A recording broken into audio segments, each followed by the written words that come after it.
इस चैनल को सब्सक्राइब कर दीजिए, बहुत सारा प्यारा से बात दीजिए, क्योंकि भाई बहुत मेहनत करता है हमारे लिए। तो हमारे जितने भी फैंस हैं इन चैनल को सब्सक्राइब करिए, ढेर सारा प्यारा से बात है। Love you.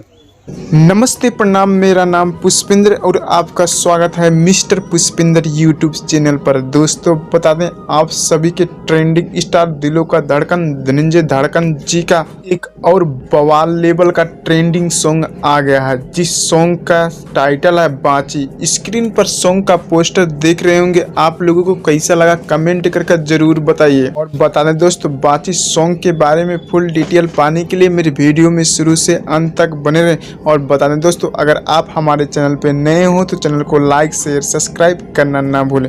और बता दें दोस्तों, इस सॉन्ग का गीतकार हैं ब्रिजेश बिहारी और संगीत दिए हैं उज्जवल कुमार। और बता दें दोस्तों, ये सुजय म्यूजिक वर्ल्ड पर कल सुबह यानी 17 नवंबर को सुबह 6:45 पर रिलीज होगा। धन्यवाद।